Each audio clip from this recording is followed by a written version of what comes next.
जी। सब मालिक की दया है। हाँ जी, आपके क्वेश्चन तैयार हैं? क्योंकि काफी टाइम हो गया मुलाकात को। पिछली बार थोड़ा बिजी चल रहा था, ऊपर से नेट नहीं चल रहा था वहां जहां मैं गया हुआ था।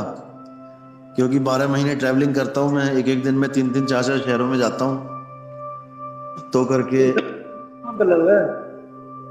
हाँ, लेकिन अभी मैं दिल्ली में हूँ और बहुत अच्छा नेटवर्क है यहाँ पे। तो जो भी आपके सवाल हैं आप पूछ सकते हैं एक एक करके।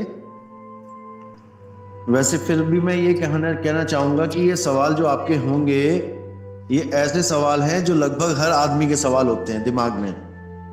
और इन सवालों का जवाब हमारे सत्संग में ही मिल जाएगा अगर आप लाइन से, सीरियल से केवल 50 सत्संग सुन लें।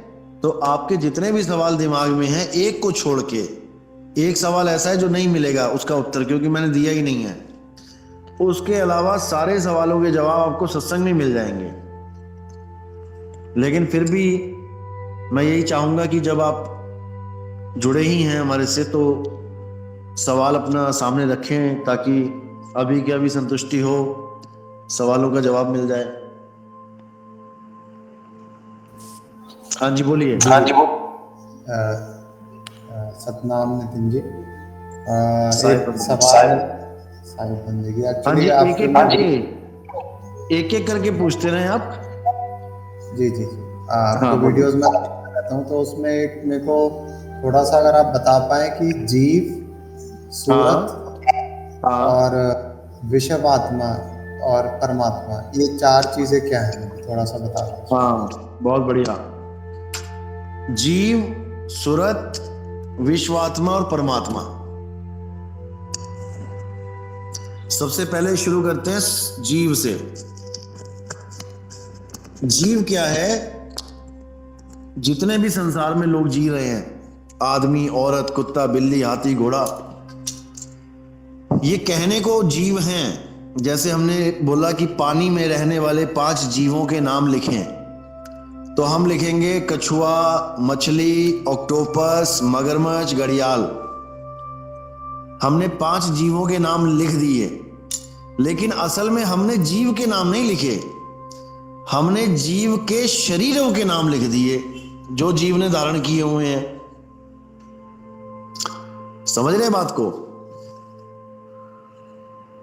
ये मगरमच्छ, कछुआ, मेंढक, ये जीव के शरीरों के नाम हैं, जीव का नाम नहीं आत्मा है। का हाँ जी, हाँ जी। तो ये जीव कब बनता है? तन, मन और जीव यानी सुरत, ये जब 3 चीजें मिलती हैं, क्या क्या मिलती हैं? सुरत, तन और मन, तब वो अवस्था जीव अवस्था कहलाती है। जैसे चीनी, पानी, चाय पत्ती और दूध, जब ये चारों मिल जाते हैं और गर्म करके प्रोसेस के द्वारा, तब ये चाय बन जाती है। आप अकेले दूध को कहो कि ये चाय है, नहीं है। आप पानी को कहो ये चाय है, नहीं है। आप चाय पत्ती को कहो ये चाय है पीने वाली, नहीं है। आप शक्कर को कहो तो नहीं है। लेकिन जब सबको मिला दिया आपने, तब वो चाय बन गई। इसी प्रकार जो जीव अवस्था होती है वो तब बनती है जब हम आत्म स्वरूप को छोड़ के जीव स्वरूप यानी देह स्वरूप में आ जाते हैं। तब हम स्वयं अपने आप को जीव कहते हैं। जैसे अभी हम कहते हैं कि हम परमात्मा के जीव हैं, उसके अंश हैं, यानी हम अपने आप को जीव भी नहीं समझ पाते, हम अपने आप को शरीर मानने लग जाते हैं। तब हम जीव अवस्था में आ जाते हैं। अज्ञान दृष्टि में होते हम अविनाशी ही हैं, हम नहीं मरते हैं, मरता हमारा शरीर है, लेकिन फिर भी हम जीव ही कहलाते हैं। जिसको बोला है ईश्वर अंश जीव अविनाशी। जैसे ईश्वर अविनाशी है वैसे ही जीव भी अविनाशी है। बस गलती क्या कर दी इसने, शरीर को धारण कर दिया। इसी गलती को सुधारना है। यही जीव जब गुरु के पास जाके आत्मज्ञान प्राप्त करता है, जीव और आत्मा अलग अलग है, एक मत समझना, इसीलिए इसको जीवात्मा कहते हैं। जीवात्मा यानी जीव प्लस आत्मा। अगर जीव और आत्मा एक ही चीज होती तो जीवात्मा बोलने की जरूरत ही नहीं है। जैसे जल और पानी एक ही चीज है तो हम कभी ये नहीं कहते कि जल पानी वाटर देना। हम कहते हैं जल दे दो या पानी दे दो या वाटर दे दो। दोनों को एक साथ मिलाने की जरूरत नहीं पड़ेगी।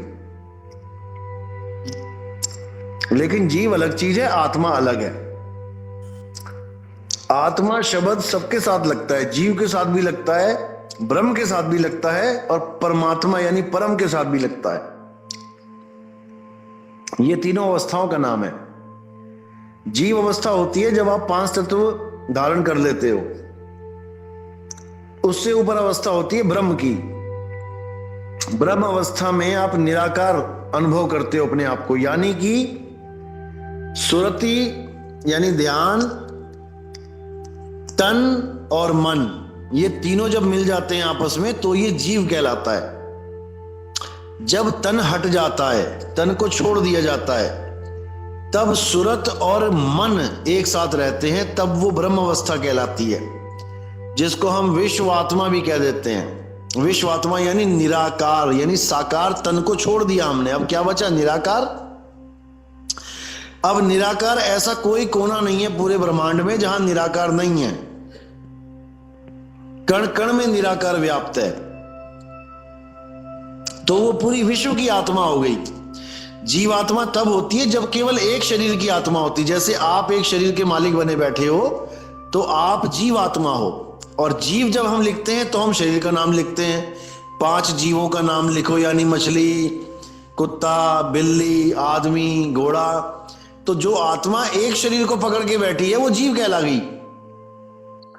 और जब शरीर की सीमा को खत्म करके वो आत्मा निराकार में आती है, वो जीव जब निराकार अवस्था को प्राप्त करता है तो वो विश्व आत्मा कहलाता है। यानी पूरे विश्व में जगह जगह पर वही है, उसके अलावा और कोई नहीं होता। ये विश्वात्मा की डेफिनेशन है। जब अर्जुन को दिखाया गया था विराट रूप, तब वो कह रहा था कि पूरे ब्रह्मांड में ऐसी कोई जगह नहीं है जहां मैं आपको नहीं देख रहा हूं। वो बात अलग है कि आपने मुझे साकार रूप में विश्व रूप दिखा दिया, जबकि ये निराकार रूप भी है, क्योंकि उसका कोई आकार थोड़ी नहीं है। छोटे से बड़ा बन गया, आसमान जितने हो गए, बड़े बड़े दांत, बड़े बड़े चेहरे, बड़ी बड़ी आंखें, तो वो कोई साकार नहीं रहा, वो तो निराकार भी हो गया साथ ही में। तो उसमें साकार और निराकार दोनों का ज्ञान दिया गया कि जो कुछ है मैं ही हूं, मेरे बिना ना कोई साकार है ना कोई निराकार है। ये दोनों अवस्थाएं जो होती हैं, जीव और ब्रह्म अवस्था होती है, इसमें सुरत मुक्त नहीं हो पाती। मन के साथ भी जुड़ी होती है और तन के साथ भी जुड़ी होती है। लेकिन जब मन और तन यानी तन साकार और मन निराकार जब दोनों को त्याग देती है, तब ये अपने मूल स्वरूप में आ जाती है। जो स्वरूप इसने छोड़ा था शुरू में, ये उसी को धारण करती है फिर। और वो स्वरूप क्या है, साकार और निराकार दोनों से परे शब्द स्वरूप है। वो एक आवाज रूप है, जो निज आवाज है आत्मा की, जिसकी वजह से आपकी सारी आवाजें निकल रही हैं। कुत्ता भौंक रहा है, बिल्ली म्याऊं म्याऊं कर रही है, उस आवाज की वजह से। अगर वो आवाज ना हो तो कोई आवाज नहीं आएगी। तो वो जो आवाज है मेन, उसको शब्द गुरु बोला जाता है। बाबा नानक कहते हैं शब्द गुरु सुरत धुन चेला, यानी शब्द जो है वो हमारा गुरु है। वो अखंड आवाज वो हमारा गुरु है और हम सुरत रूप में उसके चेले हैं। सुरत का मतलब होता है ध्यान, यानी हम ध्यान हमारा भटक गया इसलिए हम भटक गए, ध्यान हमारा एकाग्र होकर सही जगह लग जाएगा इसलिए हम वापस उस अवस्था को प्राप्त कर लेंगे। ध्यान भटकने की वजह से हम जीव बने बैठे हैं और ध्यान स्थिर हो जाएगा तो हम अपनी पीव अवस्था में आ जाएंगे, जिसको परमात्मा कहते हैं। परमात्मा कोई आदमी नहीं है। अगर परमात्मा कोई आदमी होता तो इतनी देर क्यों लगा रहा है भाई, सबको आके मिल ले, काम खत्म करे। परमात्मा कोई आदमी नहीं है, परमात्मा आत्मा की ही अवस्था का नाम है। जब जीव अवस्था और ब्रह्म अवस्था को छोड़ के आत्म स्वरूप में आती है ये सूरत, तब वो परम कहलाती है। फिर उसको कोई भरमा नहीं सकता, ना उसके पास तन है ना उसके पास मन है। तन और मन दोनों से न्यारी हो जाती है, फिर उसे कोई पकड़ नहीं सकता। तो जीव, आपके 4 सवाल थे, जीव, सुरति, विश्वात्मा और परमात्मा।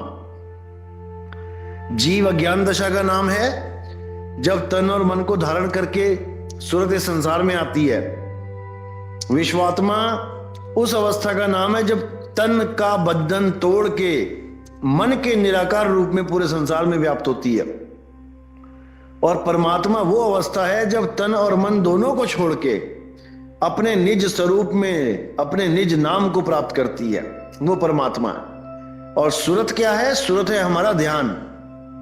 आप गूगल पे सर्च करेंगे डिक्शनरी में मीनिंग ऑफ सूरत, तो वहां पर बिल्कुल साफ आ जाएगा लिख के कि ध्यान, ध्यान को ही सुरत कहते हैं। जैसे पंजाबी में कहते हैं तेरी सुरत कित्थे है, यानी मैडम पढ़ा रही है और बच्चा कहीं और ध्यान है उसका, तो मैडम कहेंगी हाँ भाई सुरत कित्थे है तेरी, यानी ध्यान कहाँ है तेरा।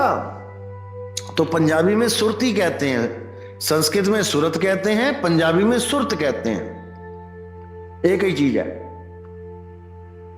हाँ जी, अगला सवाल। जी धन्यवाद।